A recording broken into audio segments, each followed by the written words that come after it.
Perkenalkan, kami dari kelompok 1 dan pada kesempatan kali ini kami ingin mempresentasikan tentang Ivan III. Yang pertama, siapa sih Ivan III itu? Jadi, Ivan III atau Ivan Sang Agung adalah Tsar yang berasal dari Rusia yang memerintah dari tahun 1462 sampai tahun 1505. Ivan dikenal karena perannya yang menyatukan berbagai wilayah di Rusia dan mengakhiri dominasi Mongol atas Rusia. Ivan III juga memperluas kekuasaan Moskow dengan mengintegrasikan wilayah-wilayah seperti Novgorod dan Tver. Ivan juga terkenal karena reformasi administrasi dan militer yang memperkuat negara. Di bawah kepemimpinannya, Moskow menjadi pusat kekuasaan yang lebih kuat. Ivan III dianggap sebagai pendiri Rusia yang modern. Dan ia juga dikenal karena kebijakan luar negeri yang aktif, termasuk aliansi dan pernikahan politik untuk memperluas pengaruh di Rusia. Selanjutnya kita masuk ke bab pembahasan penyatuan Rusia. Jadi, penyatuan Rusia oleh Ivan III berlangsung pada abad ke-15. Ivan III memerintah dari tahun 1462 hingga 1505 dan berhasil menyatukan berbagai wilayah yang sebelumnya terpecah-pecah menjadi kekhanan yang lebih besar. Salah satu pencapaian pentingnya adalah pengusiran Mongol dari kekuasaan Rusia. Mengakhiri lebih dari 2 abad kekuasaan Tatar dan Mongol, Ivan III juga memperluas kekuasaan wilayahnya dengan menaklukkan Novgorod dan memperkuat Moskow sebagai pusat kekuasaan politik dan budaya. Ia membangun fondasi untuk Rusia modern dan memperkenalkan reformasi, administrasi, dan militer, serta mempromosikan identitas nasional Rusia. Salah satu pencapaian pentingnya adalah pengusiran Mongol dari kekuasaan Rusia. Mengakhiri lebih dari 2 abad dan kekuasaan Tatar Mongol, Ivan III juga memperluas wilayahnya dengan menaklukkan Novgorod dan memperkuat Moskow sebagai pusat kekuasaan politik dan budaya. Ivan membangun fondasi untuk Rusia modern dengan memperkenalkan reformasi, administrasi, dan militer, serta mempromosikan identitas nasional Rusia. Kebijakan-kebijakannya tersebut membantu mengonsolidasikan kekuasaan dan mempersiapkan Rusia untuk lebih berpengaruh di Eropa Timur. Halo semuanya, di sini saya akan menjelaskan tentang bagaimana Ivan III atau The Great Ivan mengakhiri kekuasaan Mongol di Rusia. Nah, pada abad ke-15, Rusia berada di bawah kendali kekuasaan Mongol. Ini tuh disebut dengan Golden Horde. Selama berabad-abad, pangeran-pangeran Rusia termasuk Ivan III membayar upeti kepada Mongol. Nah, pada akhirnya pada 1480 Ivan III mengambil langkah yang sangat berani, yaitu dengan menolak membayar upeti kepada Mongol. Hal ini memicu ketegangan. Nah, ketegangan ini dinamai konfrontasi Sungai Ugra. Jadi tuh ketegangan ini tuh pasukan Rusia sama pasukan Mongol ini ada di seberang Sungai Ugra. Nah, mereka tuh hadap-hadapan tapi nggak melakukan serangan apapun. Nah, pada akhirnya si Mongol ini mundur. Nah, akhirnya si Rusia ini memenangkanlah konfrontasi ini. Bukan memenangkan, pokoknya menandakan bahwa Rusia ini tidak bergantung lagi kepada Mongol, tidak membayar upeti lagi kepada Mongol. Nah, kesimpulannya penolakan Ivan III untuk membayar upeti kepada Mongol ini menjadi sebuah simbol bahwa Rusia tidak lagi di bawah dominasi kekuasaan Mongol. Dan Rusia ini menjadi lebih mandiri dan lebih kuat di bawah kepemimpinan Ivan III atau The Great Ivan. Aku akan memaparkan materi tentang pembangunan Kremlin oleh Ivan III. Kremlin Moskow yang sekarang dikenal sebagai jantung politik dan sejarah Rusia mengalami transformasi besar selama masa pemerintahan Ivan III atau Ivan the Great pada akhir abad ke-15. Ivan III adalah salah satu penguasa paling berpengaruh dalam sejarah Rusia yang tidak hanya memperluas kekuasaan politiknya tetapi juga melakukan reformasi budaya dan arsitektur. Salah satu pencapaian terbesar dalam pemerintahannya adalah pembangunan ulang Kremlin Moskow yang mengubah kompleks ini menjadi simbol kekuatan dan otoritas negara Rusia yang baru bersatu. Sebelum Inventory, Kremlin berfungsi sebagai benteng sederhana sejak abad ke-12. Tetapi dengan meningkatnya ancaman, diperlukan renovasi untuk memenuhi kebutuhan pertahanan dan estetika.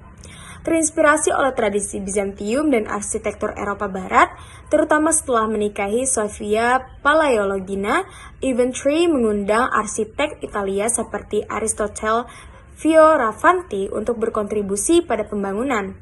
Antara 1485 hingga awal 1500-an, Kremlin direnovasi secara besar-besaran, mencakup Katedral Assumption, Istana Granovitaya, serta dinding dan menara yang kokoh.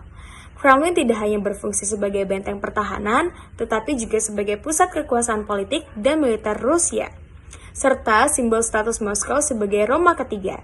Pembangunan ini menegaskan identitas nasional Rusia dan menandai lahirnya negara sebagai kekuatan politik dan budaya yang signifikan hingga saat ini. Selanjutnya saya akan menjelaskan ke poin di mana Ivan ketiga menyebut dirinya sebagai Tsar. Memang Ivan ketiga adalah penguasa Rusia pertama yang menggunakan gelar Tsar secara berkala dan dalam konteks tertentu. Tetapi ia tidak menyandang gelar ini secara resmi karena pada masa pemerintahannya gelar ini belum diresmikan. Nah, apa sih mengapa dia itu membuat gelar Tsar ini? Jadi gelar Tsar ini sebenarnya sebagai simbolisme dari kekuatannya di Rusia, kekuatannya dalam mengklaim Rusia gitu. Nah, Ivan ini walaupun dia bukan penyandang dari gelar Tsar yang ia buat, tetapi keturunannya Ivan keempat, cucunya, berhasil menjadi Tsar pertama Rusia karena ia menyandang gelar ini secara resmi untuk pertama kali pada tahun 1547. Baik, untuk penjelasan selanjutnya akan dilanjutkan oleh rekan saya. Saya akan menjelaskan tentang kekuasaan autokratik pada masa pemerintahan Ivan III. Nah, kekuasaan autokratik ini dimulai pada tahun 1462 ketika Ivan III naik tahta menjadi Grand Duke. Dan kekuasaan autokratik ini dapat disignifikasikan sebagai masa pemerintahan yang absolut dan tidak adanya keterlibatan signifikan dari lembaga pemerintahan lain ataupun oposisi.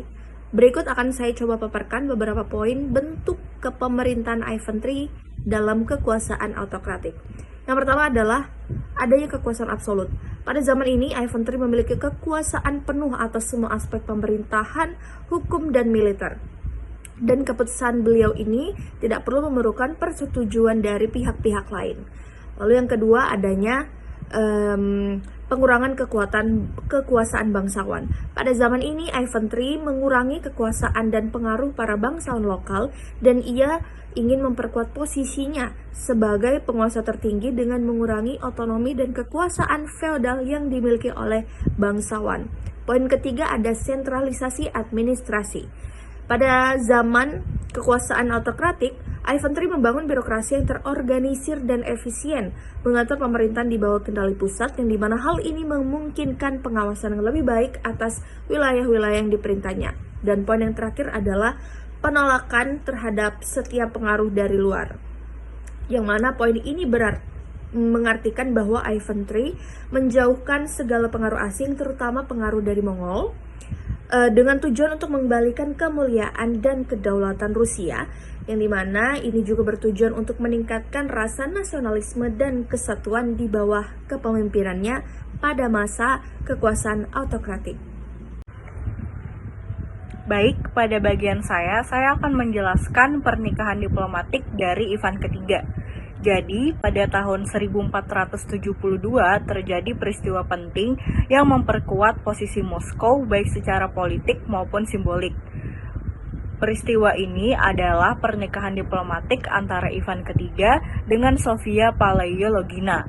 Sofia Palaiologina ini adalah keponakan terakhir dari Kaisar Bizantium Konstantius ke-11, yang kemudian membuat pernikahan ini sangat signifikan dalam menghubungkan Rusia dengan warisan kekaisaran Bizantium, terutama setelah jatuhnya Konstantinopel ke tangan Kesultanan Utsmaniyah pada tahun 1453. Dengan menikahi Sofia, Ivan ketiga meningkatkan legitimasi kekuasaannya dan memperkuat klaim Moskow sebagai penerus kekaisaran Bizantium.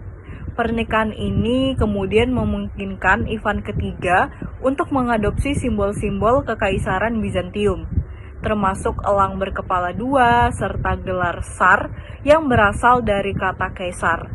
Ini menandai awal munculnya Moskow sebagai pusat dunia Kristen Ortodoks, yang sering juga disebut sebagai Roma ketiga. Dari segi budaya, Sofia membawa pengaruh besar dari Bizantium ke Moskow, termasuk dalam hal arsitektur dan tata krama istana. Pernikahan ini juga mengukuhkan Moskow sebagai kekuatan politik yang semakin besar di Eropa Timur, memperkuat fondasi bagi terbentuknya Kekaisaran Rusia di kemudian hari. Dari penjelasan yang sudah kami berikan tadi, bisa ditarik kesimpulannya bahwa Ivan ketiga atau Ivan the Great adalah tokoh penting yang berperan besar dalam pembentukan Rusia sebagai negara yang kuat dan berdaulat. Ivan ketiga memperluas wilayah Moskow, mengakhiri kekuasaan Mongol, membangun Kremlin sebagai pusat kekuasaan, dan menciptakan dasar bagi pemerintahan yang terpusat dan autokratik. Melalui pernikahan diplomatiknya dengan Sofia, Ivan ketiga juga memperkuat legitimasi Moskow sebagai penerus kekaisaran Bizantium. Melalui pencapaian-pencapaian ini, menjadikannya salah satu penguasa paling signifikan dalam sejarah Rusia, dengan warisan yang mempengaruhi identitas nasional Rusia hingga masa depan. Sekian penjelasan yang kami berikan, semoga memberikan manfaat bagi semua yang menonton.